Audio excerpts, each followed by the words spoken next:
네, 중국에선 사망자가 1,000명을 넘었습니다. 중증 환자도 7,000명 넘게 있습니다. 시진핑 중국 국가주석은 어제서야 베이징 현장을 직접 둘러봤습니다. 베이징 연결하죠. 박성훈 특파원, 사망자가 하루에 지금 100명씩 늘고 있는 거죠?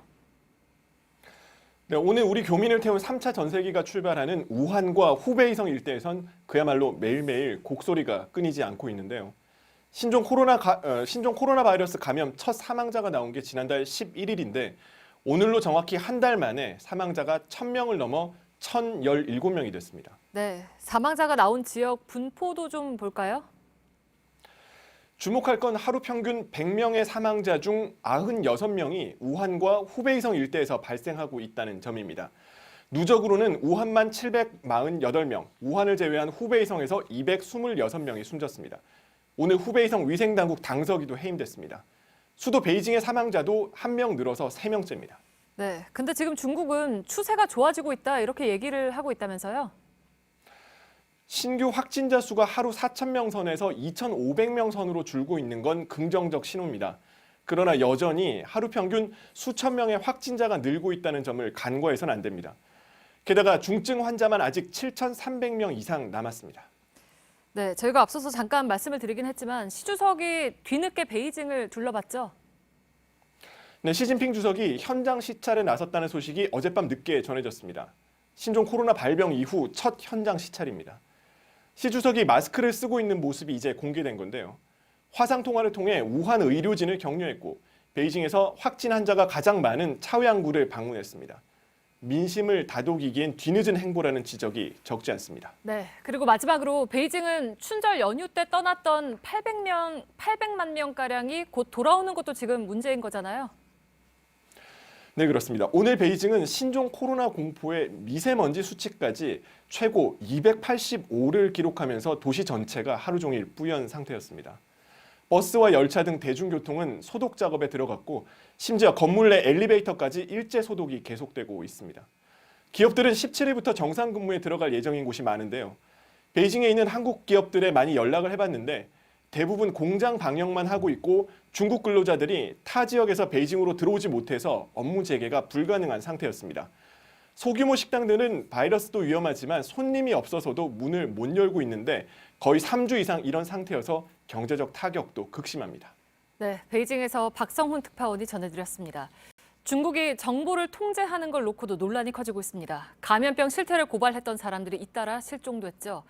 바이러스에 감염됐다고 한 시민이 일기를 써놓은 것도 온라인에서 갑자기 사라졌습니다. 이혜원 기자입니다. 자신을 중국 우한에 사는 33살 여성이라고 밝힌 샤오항은 중국 소셜미디어인 더우반에서 일기를 연재했습니다. 지난달 19일 긴장된다는 글을 시작으로 어머니가 열이 난다거나 무섭다는 심정을 담은 글을 잇따라 올렸습니다. 병원에 있던 어머니가 숨졌다며 병원에 환자가 가득해 바이러스를 호흡하는 것과 같다고도 말했습니다. 일기는 가짜가 아니다라고 했고 아버지도 숨졌다고 전했습니다. 결국 자신도 감염됐다고 썼는데 마지막으로 올린 글에선 다른 사람의 손도 잡을 수 없는 이 병은 너무 끔찍하다고 털어놨습니다. 현재로선 그의 일기가 사실인지는 확인되지 않았습니다. 또 일기 계정이 갑자기 삭제됐습니다. 다만 중국 네티즌들이 이미 샤오왕의 일기를 복사해 온라인에서 퍼나르고 있습니다. 중국 당국이 일기 삭제에 관여한 것 아니냐는 의혹도 나옵니다. 실제로 중국의 최대 포털 사이트 바이두와 대표적 소셜미디어인 웨이보나 위챗에선 일부 게시글이 부적절하다는 이유로 삭제되고 있다는 보도도 이어지고 있습니다. 하지만 당국의 정보 통제 방침에도 온라인에선 날마다 생생한 현장의 목소리가 확산되고 있습니다. JTBC 이혜원입니다. 네, 일본 크루즈선에선 일주일 넘게 격리 생활이 이어지고 있습니다. 남아있는 3,600명이 다 감염될 수도 있다는 걱정도 나오죠.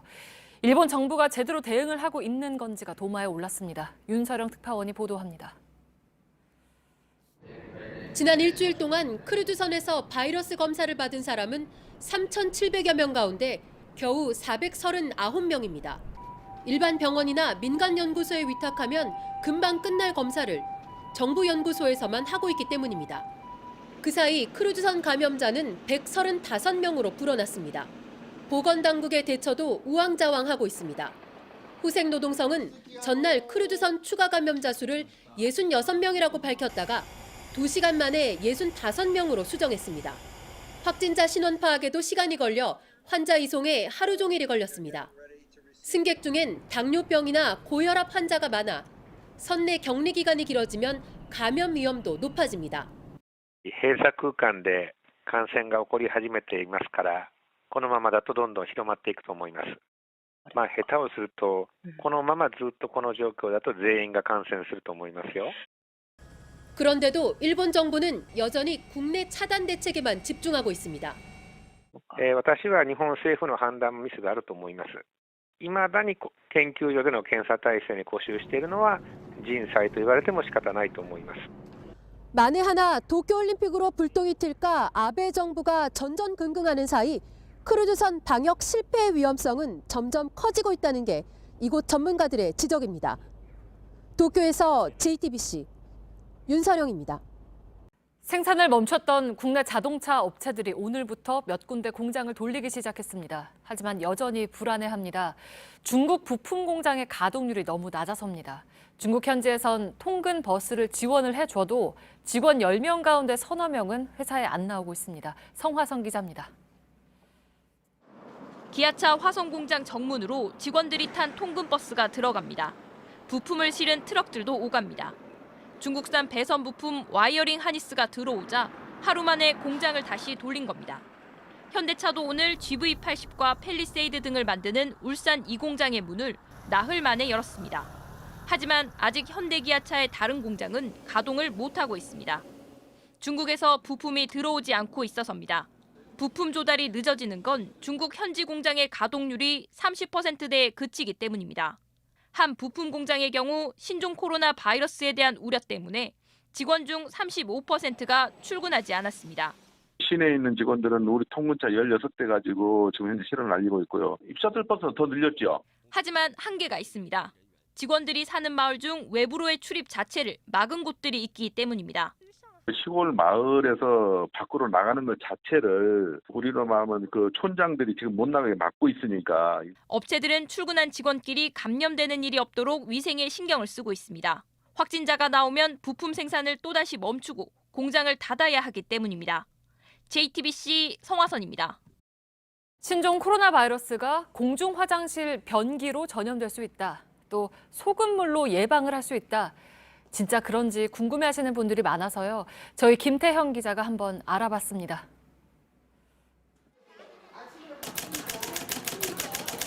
변기에 접촉한 것만으로는 감염 가능성이 거의 없다고 전문가들은 말합니다. 바이러스는 피부로 흡수될 가능성이 낮기 때문입니다.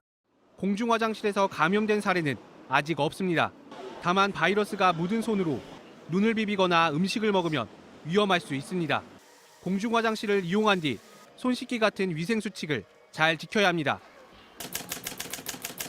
배수구로 바이러스가 퍼져 감염된 사례는 지금까지 없습니다.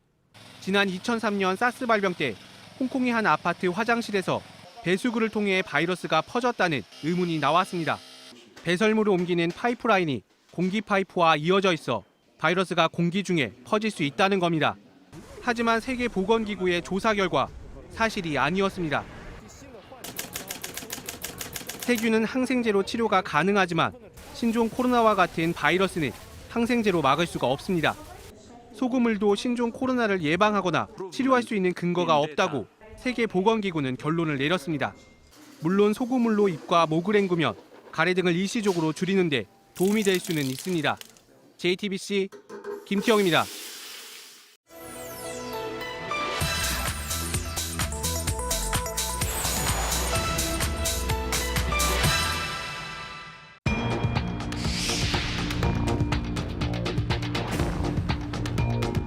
현재 우리나라를 비롯해서 다른 나라들도 크루즈 내에 있는 자국민에 대한 이송 계획은 없는 것으로 집계됩니다.